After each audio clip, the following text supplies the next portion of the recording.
Good evening, everyone. Good to see everyone here this evening. And hi to everyone online. 358, far and near the fields are teeming. 358.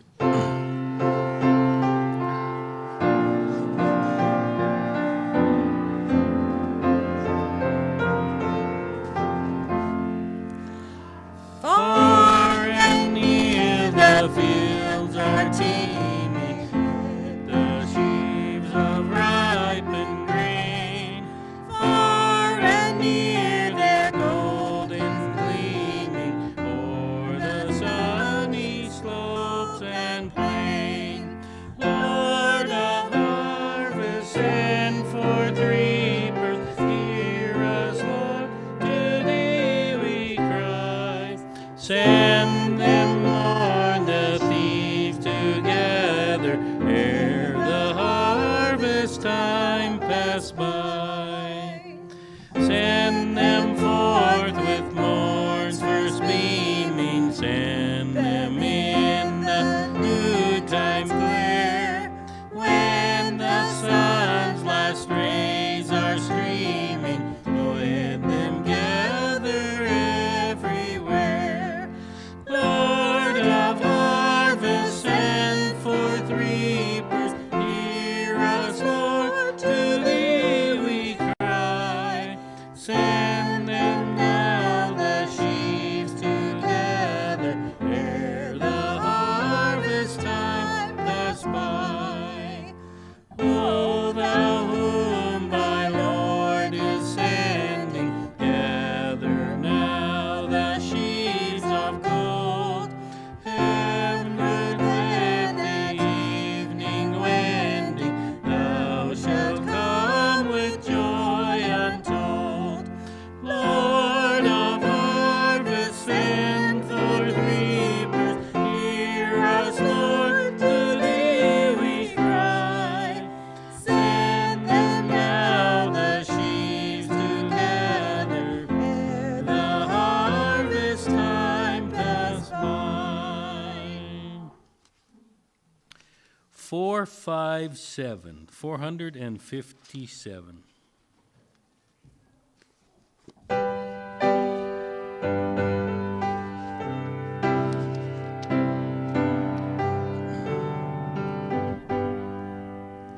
I love to tell the story of unseen things above, of Jesus and his glory, of Jesus and his love.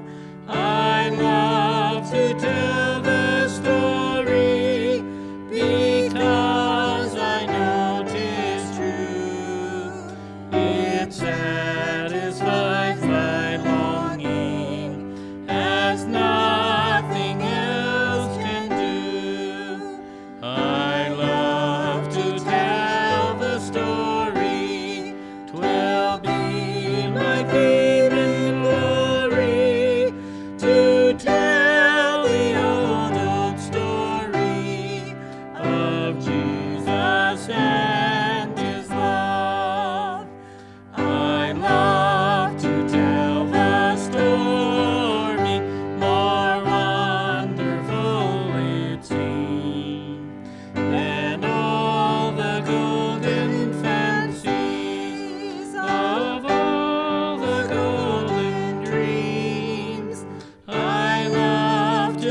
370, Christ for the World, 370.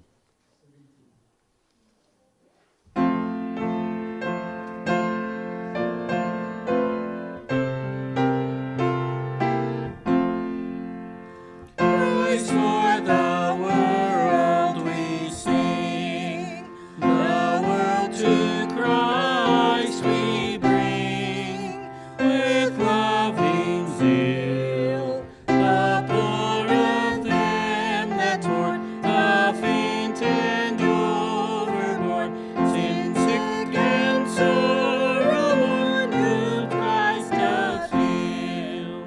Christ for the world we sing, the world to Christ we bring, with fervent prayer, the wayward and the lost, by restless passions tossed, redeemed and countless lost from dark despair.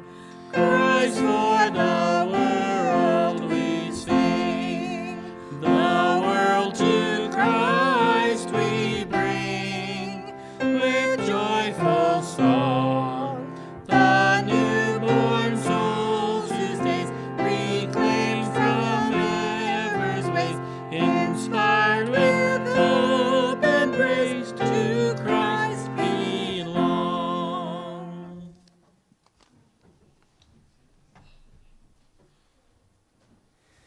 Thank you very much, Everett and Joan. And Jurley, thank you for leading us in our music time tonight. Good evening, everyone. We want to welcome you back to the fourth session of our Week of Mission in Emphasis, a Week of Emphasis in Mission, excuse me. And a special warm welcome to those who are joining us online, whether live right now or watching through the archive of this program on our YouTube channel hereafter. It's good to be together. It's a Monday night. Work week for many has begun. We're glad you have been able to come out and to spend this hour with us tonight. These meetings, of course, are continuing all week until Friday evening. We conclude on Friday evening with the presentation that night. And we still have a number of important presentations this week on topics that we believe are very relevant, practical, and important for us as God's people to be considering for the time in which we're living right now. It is a time for mission. It's a time for engaging and being a part of what God is doing in the world. I think we have received a number of blessings this week already. I know I have. I hope you have too, as you've been here. And tonight we look forward to another blessing as well. I'd like to introduce our speaker tonight. Our speaker presenting on the title that you can see on your screen. It's the emphasis of mission to the world, and the title tonight is The Look of Christianity to a New World. And our speaker is Eric Raja. Eric is originally from Sri Lanka. He immigrated to Canada many years ago after Canadian missionaries helped his mother get an education. His heart had a developing dream within it, and that dream was to see a world without poverty. In 1990, he co-founded the not-for-profit organization A Better World Canada, and a number of other like-minded individuals with him, doing so with just $5,000 in the beginning. 31 years have passed by, and the organization has now grown to work in 14 countries. Over 2,600 people have been involved in traveling to project sites, and nearly $36 million has been raised and used in these mission projects. Eric's been widely recognized for his dedication to humanitarian service over the years, particularly through the organization A Better World Canada. In addition to serving voluntarily as the executive director for A Better World, Eric owns a business, a computer company in central Alberta. He also is the chair of advancement at Burman University in Lacombe. He's married to Candy Schaefer. Together they have 2 adult sons, Brendan and Jaden. And tonight, Eric, we welcome you to our week together of special emphasis on mission. I want to invite you to come. Eric's going to be sharing with us, as we mentioned, on the concept or the theme of mission to the world, and his title, The Look of Christianity to a New World. God bless you.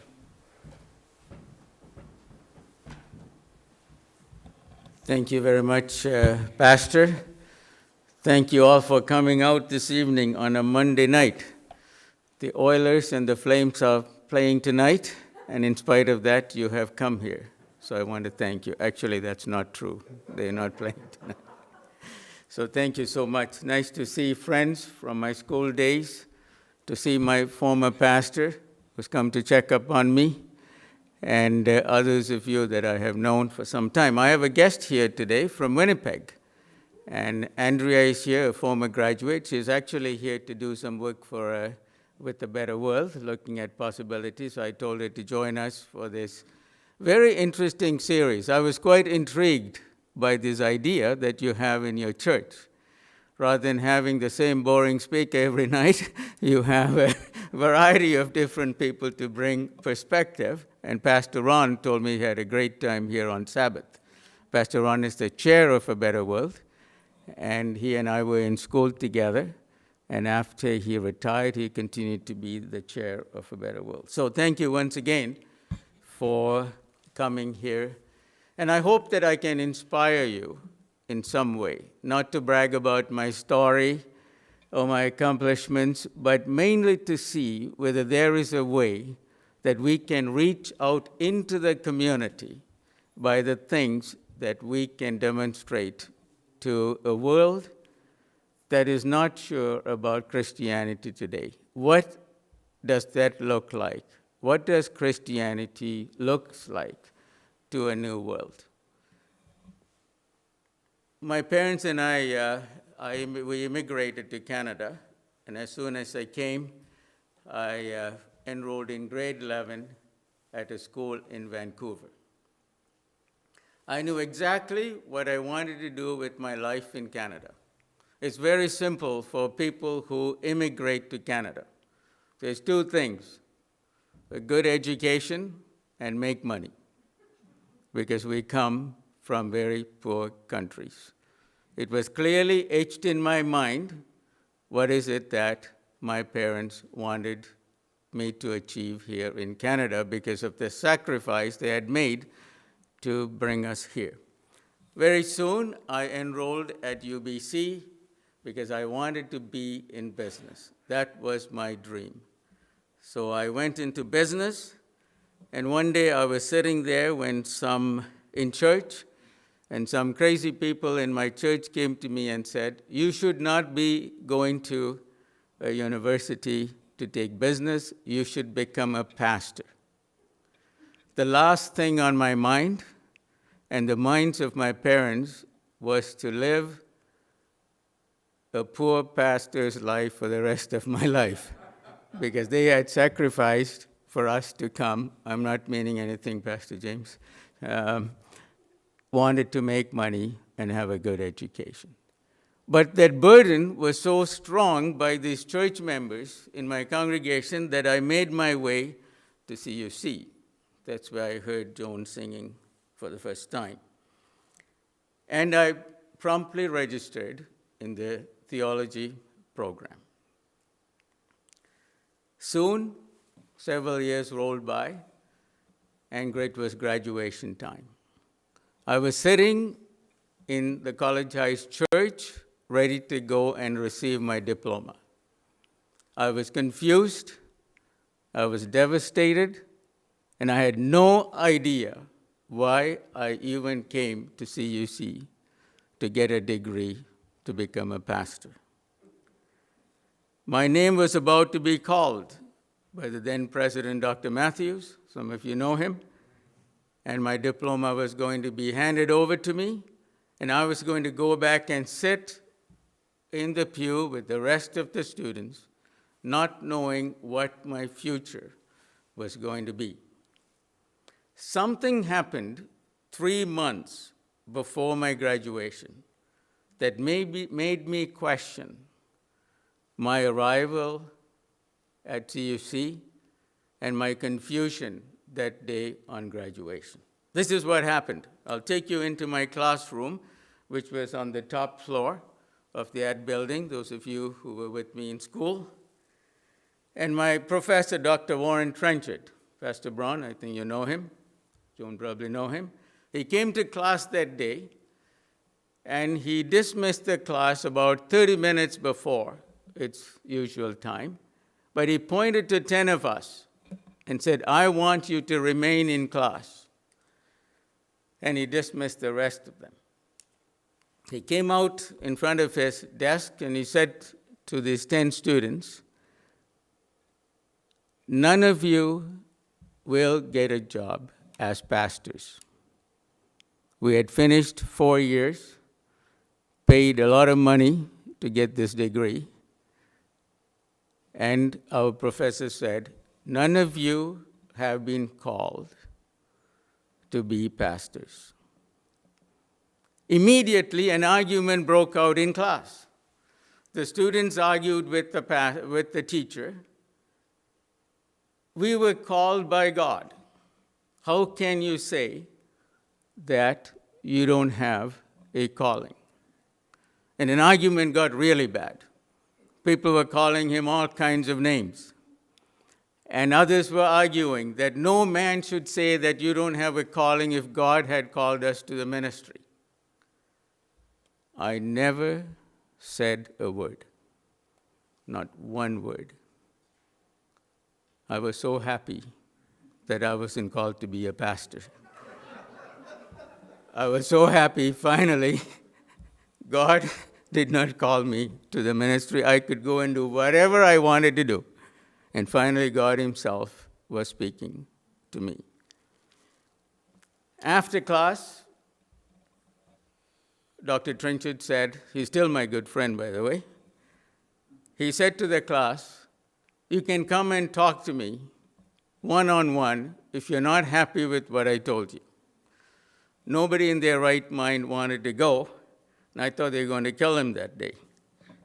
But because he was my friend and my advisor, and I decided to go and have a chat with him.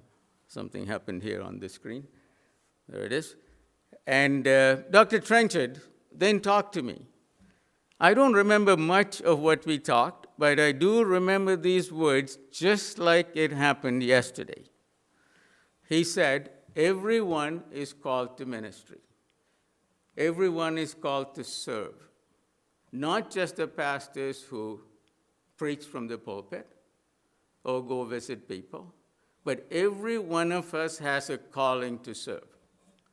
I said, "Oh man, I paid $25,000 to learn those words. Everyone is called to ministry."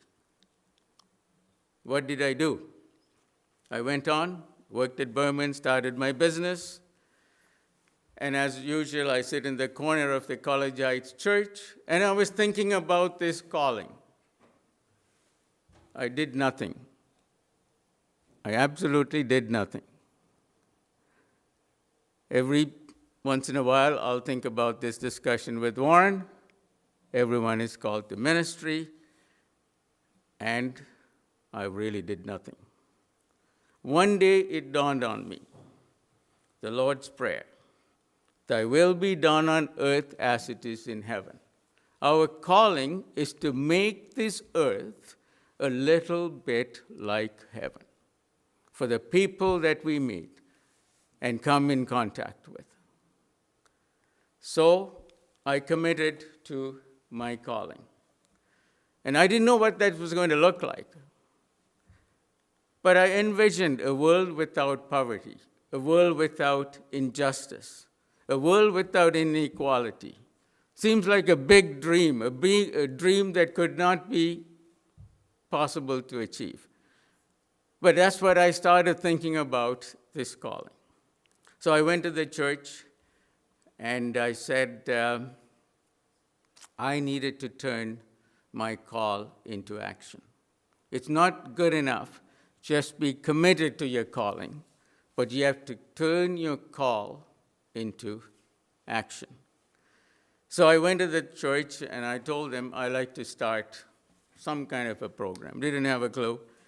With my friend Brian Levitt, we said to the church, we're going to raise $5,000 to make this world better. It's funny, they never laughed me out of the church. So the church board debated it and said, this is a great idea. We should do something.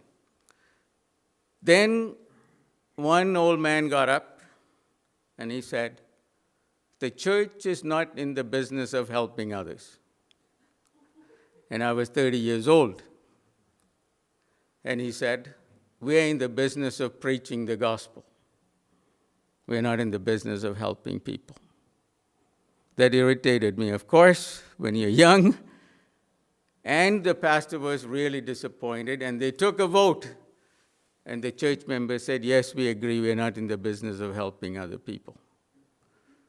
And I very sadly and disappointedly walked out of the church board. A week later, my pastor called me, and he said, this is not Pastor Ron. He called me and he said, "Eric, come back. We want to hear from you, but I'll tell you when to come." He said, "I know when this old man is going to be out of town, so you come and you give the same pitch." There are some good pastors that you can find who believe in a mission. So just like he said, I came back, the man wasn't there, nobody made a speech, Pastor Braun, and then the College Heights took on this project. This is not to cast a shadow on the church board, but it taught me a very important lesson. When God calls you, be committed to that calling. Don't let any barrier stop you, even if the church stops you. It may appear that way, but the College Heights Church has been the backbone to making us do this thing. But let me tell you what this is all about to me. It's not all about just helping and making the world better. It's about reaching out into the community to reach out to them through some service. That's what I want you to think about this evening. See what you as a church can do for yourself, not what you need to do for my organization. What you and how you can engage them is going to be the rest of the talk I want to give you. But in a nutshell, this is what A Better World does. We build schools, we did health clinics, we build clean water, and we have been doing this for 32 years. How does this look like in the field? Here is a school in Afghanistan. This is a school in Afghanistan. I've been there many, many times. My last trip was in 2019. We have built schools there for 15,000 students. And we take these schools and turn it into this. We work with the local people and give the children a future. People can build over there. This is a school in Kenya. And you will see how local people with some resources can do this. Our goal is to help people, resource them. This is a greenhouse, and training the people to do these things. There's a lady quite happy. But once in a while, you will confront something that will confirm your calling. I had one of those experiences. I was at a school that we had built. I had gone to see it, a school for disabled children, and I saw this girl coming to school like this. How many children here would come to school like this? This is how the 16-year-old was coming to school. And when I saw that, it was clear as crystal to me in my mind that anything I can do, however small or big, it would make a difference in the lives of the people. So every now and again, you will be confronted with your calling. If you think about it and start turning your call into action. This is Bob Moore. Bob Moore was a welder in Red Deer. And he's the most unlikely person to go on a mission trip. In fact, he came to me and he said, "I'm coming to see the animals. Don't get me into missions. I'm not interested in your church." And he said, "Whatever you do, don't ask me to come to church." I said, "No problem. Bob, you just come and you help the people." Guess what? He comes on a trip and he ends up in the same van as Pastor Ron and Nicole. In fact, he told me, this is what his word. He says, for Christ's sake, don't bring me to church. So we come back from the trip. I'm sitting with Candy on the front row where I usually sit, towards the front. And I'm looking at the side, and there's Bob coming to church. And I said, is this Bob coming to church? He said, for Christ's sake, don't bring me to church. He's coming on his own.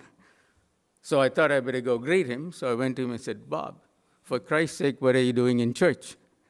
And he said to me, I ended up in the van with Pastor Ron, and I knew he was preaching today, so I decided to come and listen to him. And I'm not saying he became a Seventh-day Adventist. He still remains to be a close friend and appreciate what we are doing for the community. But you don't have to go to Africa. You don't have to go all over the world, like I've had the opportunity to do. But right in your backyards, you can find ways to serve. Here is a project that we have been doing for 3 years in Red Deer, downtown. You may not even have thought about this. Where do the children of the homeless go to school? If your parents are on the street, they're addicted to drugs, they have other issues, or in prison, where do these children go to school? And how do they go to school? There is a school in Red Deer, run by the public system, for 165 children that are in this situation.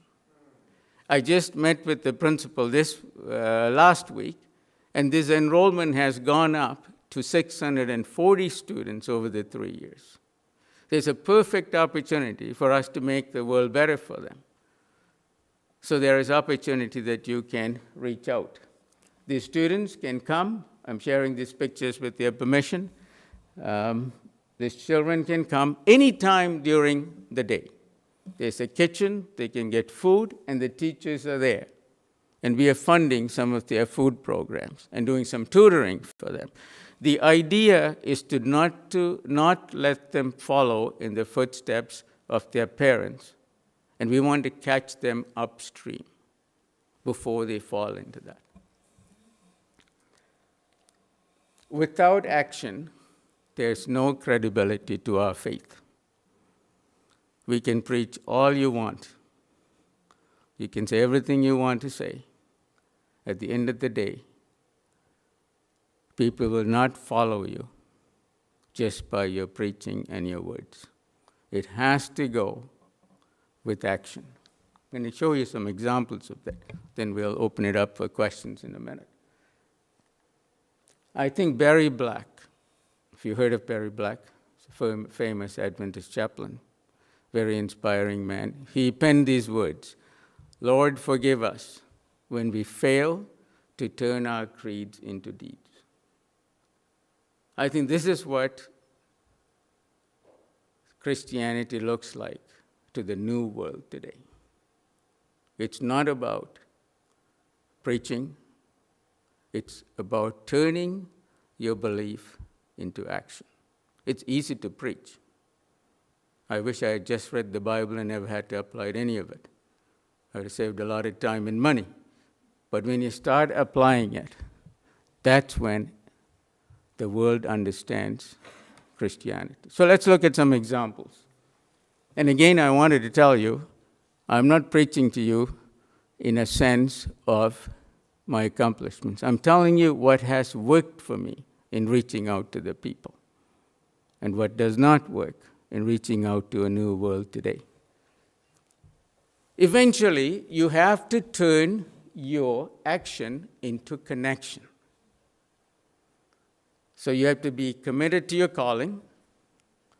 You have to be able to turn your calling into action. Then you have to turn your action into connection to the community. I do a lot of fundraising in my life. In fact, that's my favorite job, is to raise money. Because when I raise money, I'm a voice to the people in need. And there's nothing more exciting to me to be able to raise money to help other people. And one of the things I remind people is, you need to earn the right to ask. You can't just go and ask people for money. You have to earn the right to ask. If people want to hear our message, we have to earn the right to have them listen to us. You just don't go and say, come and listen to me. And how are you going to earn that right to listen to us? So let's look at some examples. Here is a clinic in Africa. I found some people in Red Deer who are quite wealthy. They have been supporting the Red Deer Hospital. Somebody introduced me to them. And I asked them whether they would be interested in building a clinic in Africa. They'd never been there. They never heard of it. They only knew me through some friends. They said, yes, we would be interested. And they turned this clinic into this. And they came to see it.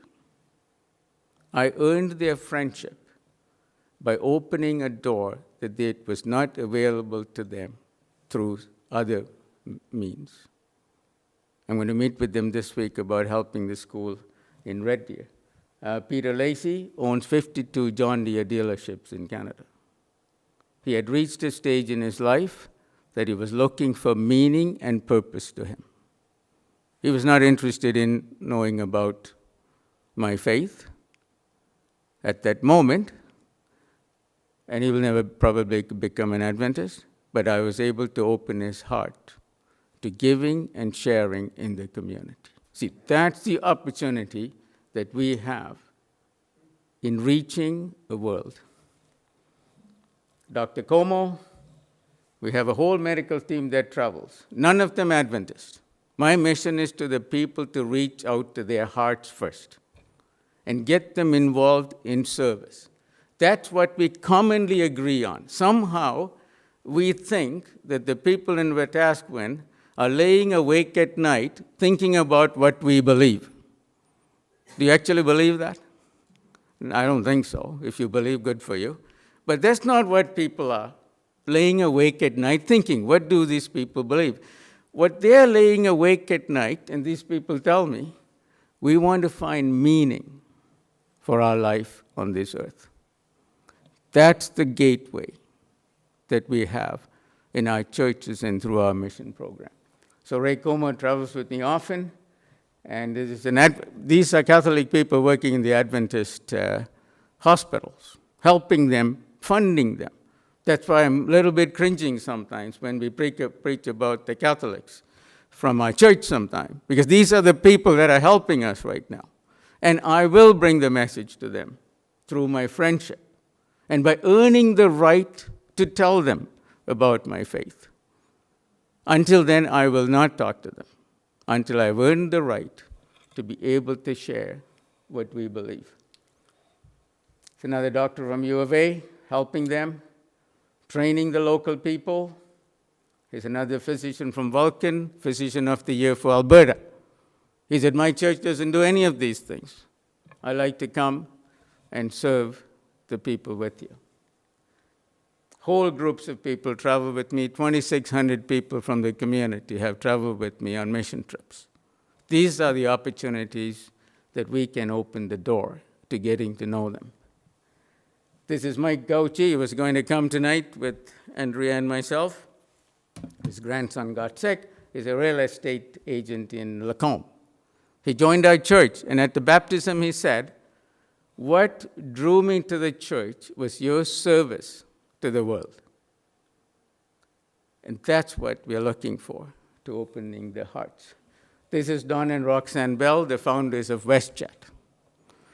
One day they called me and said, we go to a small church in Adri where they live. Would you come and speak at our church on Sunday and share about these things? Then they came on a mission trip. They've been building schools ever since then. An opportunity to involve such community people in your mission by earning the right to engage their hearts. And others, like Gord Bunji is on the board. He's the chair of the Catholic school. One day I was traveling with him in Rwanda, and I said, Gord, I have to tell you something, I said. I don't want you to find out by reading our magazines. We actually think of you as 666. He just about had a heart attack. And he said, I'm giving you all this money, and your church is telling me that I'm part of the Antichrist. So we had a conversation over that, because I had earned the right over 10 years to have that conversation with him in a very fun and engaging way. When we came back, and he said to me, yeah, I like to read about it in there. I'm interested in know what you think about me and my church. And we're still friends. And every Sabbath morning, without fail, he would text me a message, Happy Sabbath, what did you learn in church today? And then on Sunday, if he had gone to church, he would then fire back to me saying, this is what I'm reading, this is what I was learning today in there. So what am I trying to tell you is that they may not be ready with our message, but everyone is called to serve. That's what brings us together. And you need to find community projects that engages the community. And instead of bringing them first to church, take them to a hockey game. That's where you meet them and get to know them. And that's one of the things that we should be thinking about all the time. So as I said to you, many, many people from all walks of life are looking to find meaning. And that meaning may not be at the beginning seeking for spiritual things. It may be seeking to serve others, the exact model of Jesus. How about young people? I have so many schools, public school, involved in it. Because we go and drop an evangelistic series when they're 50 and they're scared of us. But if you start connecting with them at a high school age, they would be engaged. Serve them. This kid from Silver Lake built a whole school by raising over $30,000 in a high school to build this school. Young people, when they come with their cupcakes, don't start telling them they shouldn't be eating sugar. Buy it, throw it out if you have to. But encourage them and empower them to do good in their communities. Find common causes in the community.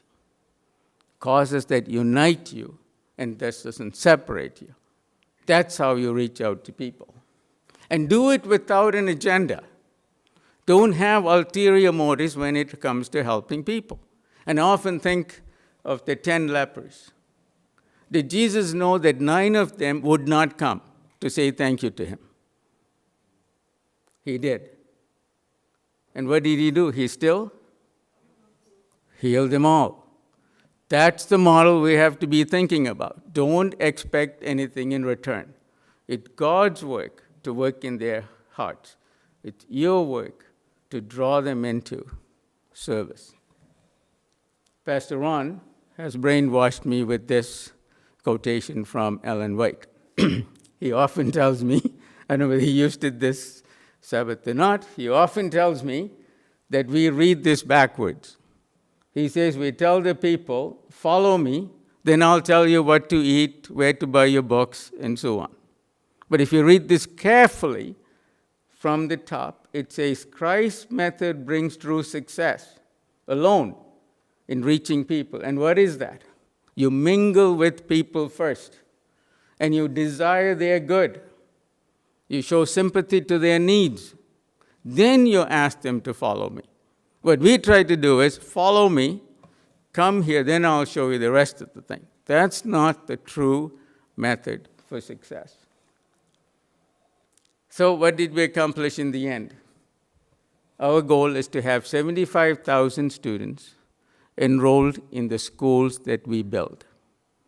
As of today, we have 2021, we have 53,000 students studying in the schools that we have built in different parts of the world. The 5,000 that I started that the church turned down has turned into 37 millions. 98% of the people that support us are not members of my church. And the reason for that is our church is called upon to do many things. They're very generous. I have people from all across Canada. But the people, I was telling Andrea on the way, I love people who don't go to church. because they have more money than the people that go to church. That is to say that they are not asked for 52 times to give. So they're looking for opportunities to give. So you reach out to them and engage them in service. So the long and the short of it is, the look of Christianity to a new world looks like this. You need to commit to your call, whatever that is, and however small it is. It doesn't have to be big. That takes up a lot of my time these days. But turn your call into action, however small it is. And then turn those actions into connections with the community. I hope that you will take this to heart and that you will reach out into a community. Thank you very much. So now, I saw some children here. Maybe they're gone to sleep. And I wanted to share a little story through my question and answer series. Yeah, but I'm going to stop here, and I'm going to let you ask some questions. These are not questions that we need to deal with. How are we doing for time, Pastor? We're doing good? All right. So do you have any questions? Anything you want to ask me? If I don't know, I'll make it up, but go ahead. Anyone has any specific things that you want to talk about? We got a mic for anyone who wants to raise your hand. Okay, there's a question over here. Have you done any projects with the Aboriginal communities? And what type of success, if you have tried it? We have only supported a little bit of the man's school. We have not done anything beyond that. There is a request again from Mans as of this Sunday for us to look at something for the children there. So we're going to consider that. People have asked me to look into water. ADRA people have come. Church people have come. We're not having success because of too much government red tape. And I was telling somebody, I can pick up the phone and drill a well in Africa. It'll take me years to get permits to do something here. And it's just the way, because of the weather and so on, you can't just drill a well and go. You have to be able to pipe it, put it underground. There's liability. So the government doesn't let individual people like our organizations to go and provide water. Like I couldn't come to Wetaskiwin and say, let's give water. There's so many regulations that you have to follow. So it has not been moving, but I know people are working on it. What we can do is directly affect the children. And we're actually working on an exciting project to provide some leadership and foundational skills for the students over here. And it'll be open to any other Aboriginal students as well. It just happened this Sunday that the school came and talked to me about it. Okay, anyone else? Questions? Children, are you here? All right. I did come prepared because I know there's a church school from what I heard from Joan and other people. So I did come to prepare to tell you something very briefly. Do you want to come up front?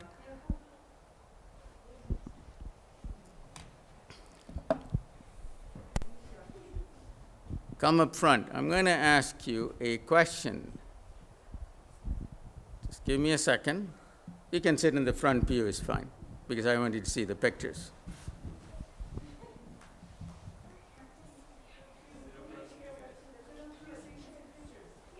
Sit in the front row.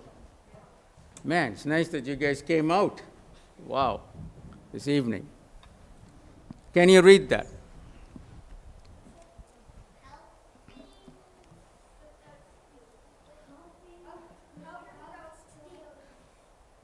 Okay, never mind the second part. That's for the older people, just the first part, okay? Can you actually help people and steal from them? No? Can you? How? How?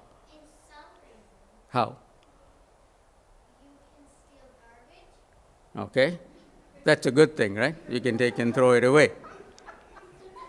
Can you actually help people and steal from them? You can. Some people are saying, oh, that they can't. You can. Actually, the answer is you can. Actually, I have stolen from people that I went to help. How? I'll show you how. Look at this next picture. What are the children doing here? Playing ball. What game are they playing, do you think? They're actually playing soccer. Does it look like they're playing soccer? No. But they are playing soccer. Why are they playing it that way, do you think? Because those children are disabled. They cannot stand up. So they have to play like that. In fact, this guy who is here, that's how he walks. Walks like this. So he's playing ball. And the kid on the back end, he cannot stand up. So he's the goalie. So this guy cannot kick. So he's throwing the ball, and that guy is going to stop. So I'm standing there. This is in one of our projects. I'm standing there, and what do you think I'm thinking? What? Do what? Yes, of course I feel bad for those kids because they're playing soccer like this. So what do you think, how do you think I'm going to help them? Remember? Stealing? Helping? How am I going to help them? What am I thinking? You were going to show them how to play the game right? But they cannot stand up. This is how they can play. Okay, so what I'm thinking is if somebody is crawling, if somebody is crawling on like this, what is the first thing that comes to your mind? How would you want to help them? Wheelchair. So I'm feeling sad, and I'm saying to myself, I can buy a wheelchair for all of these kids. How much do you think a wheelchair costs? No, wait a minute. I'm going to show you. Why would I want to steal it to them? I want to help them. $150 a wheelchair. I can buy them all a wheelchair. Okay, so I go to the person there, and I told the lady who's running our project, forget her name, I said, I want to buy a wheelchair for all these children. And she couldn't speak English, so with the translator who was with me, she tells me, if you buy wheelchairs for them, you will be stealing from them. What would I be stealing from them if I buy a wheelchair? You'd be taking away, this is an accomplishment that they've done, and you'd be taking that away from them. That's one way you steal them. So let me show you the next picture. So I go to this lady and say, oh, I'll be stealing from them. And she said to me, you come here every year. Come back next year, and I'll show you something. She said, you come back next year, and I'll have every one of these kids walking. So I went back the next year. I go there all the time. Look at this picture. There's the kid taking his first steps. If I had bought the wheelchair, what would have happened? I have stolen from them their ability to walk. Are you getting me? So sometimes you cannot help people based on your own thinking.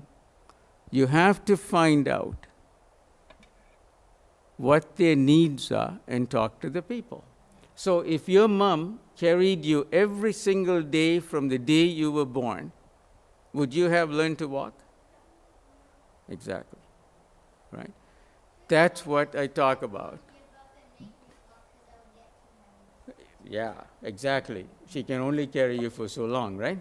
After a while, you're going to get big, and then there'll be 2 people who have to carry you. It won't work. So, when helping people, you have to think about what their needs are. All right, one more quick story. So, you're learning the lesson? So before you help people, ask yourself, will I be taking anything away from them? All right, one more question. Should we help people that don't want to help themselves? We should help them. Okay? You have to convince them. Should we help people if they don't want to help themselves? Okay, we have yes and no. All right, let me just show you an example. There's not a right or wrong answer because it could depend on many situations. Some people may not be able to help themselves. You have to accept the fact. Jesus said, the poor will always be with you. There are people beyond circumstances may need our help. Okay? It may not be the children's fault or the adults' fault. If they lose the job, they end up on the street, they have no other resources. There are times we need to open up and be generous and not be judgmental. It's easy to do sometimes. So here's an example. This relates in Africa. Oh, by the way, talk about finish this picture. So this guy is taking the steps. I'm very excited, right? It's worth my money. $150 versus a person who can walk. How wonderful. This is Karen from Red Deer. She is a physiotherapist. And there she is. She wouldn't let me buy a wheelchair, even though this baby was crawling. She sat and taught the mother how to get him up. He got his back up, and I haven't gone back to the village, but I'm told this kid is walking and running now. But if we had bought a wheelchair, based on my thinking, this kid would have never learned to walk. All right, let's look at another story quickly, then we'll wrap it up. Should we help people if they don't want to help themselves? This happens often to me when I travel. We have to be very careful how we read this. Okay, so I'll give you a very...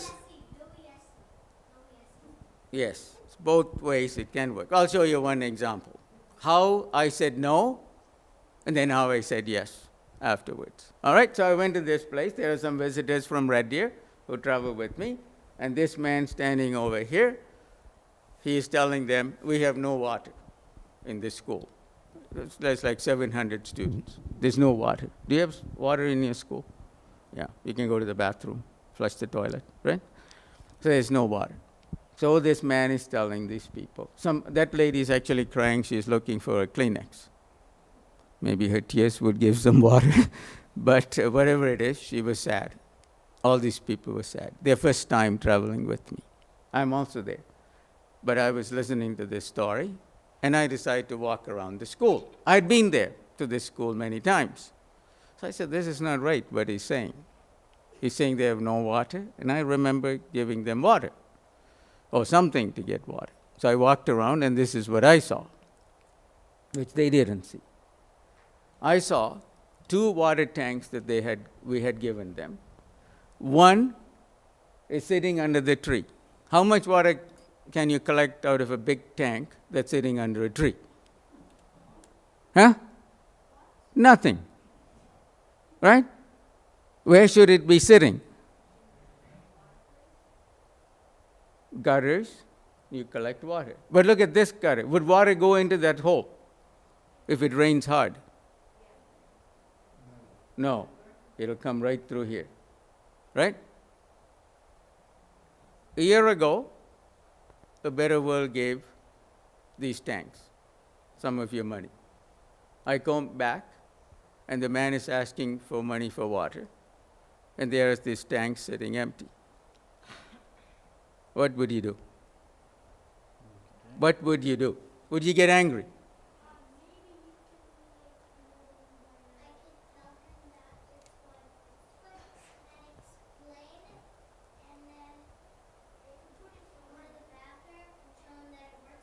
Okay? You could actually train him. You could actually train him, hey. But don't you think he'd know that? It's the principal of a school. So the question is this. Should I help him anymore? What would you do if it was your money? Everett.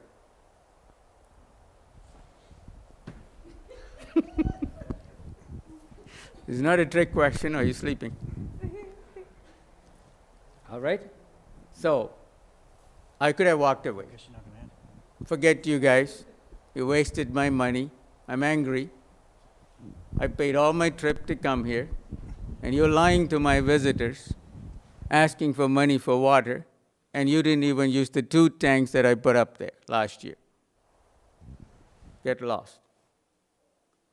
That might not be a good Christian thing to say to you. But what do I do? So this is what I did. Okay, think about this. When you're into conflict and trouble like this, you can walk away. You can justify it. You can say, people's money, they wasted it, I'm done. Usually I might be tendency to do that, but I didn't. I called them together, and I said, after the people left, I didn't want to embarrass them. So I went to the principal's office. He knows me. I said, listen, what were you trying to tell today? Why were you asking for money when I went behind your school and saw these tanks sitting? So he said, sorry. I said, okay, let's make a deal. I'll come back next time, and you put these water tanks in place. Then I'll do more for you. If I come back, then game is over. I'm not wasting people in Canada working hard to give you money. So I came back the next year. He had put the water tanks together. And I actually drilled a well for this school because they did their part. We gave them some time, and now they have nice, clean water. And the principal was happy, and I was happy. It was not life and death. It was embarrassing for me and for him. We all learned together. All right, so you do help people, even when they make mistakes, and try to do the best you can. All right, good. That's really all I have to say, and my time is up. So, if this person needs help with their spelling test, do you help them or not? You do help them in the end. That's why I'm doing this, because I want to help them. What if they don't learn their own spelling words? What if they don't learn their own spelling? I'm not hearing you. Then they won't learn their own spelling words. Okay, yes, you have to learn the lesson. It's important to teach the lesson. And you cannot spell it out for them all the time. Right? Okay. Good example. Huh? This is what I wanted you guys to do. All right, Pastor, if you don't have any questions, I hope you enjoyed the time with me. Thank you so much for coming this evening.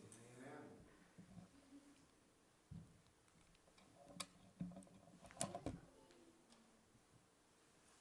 just turn this off.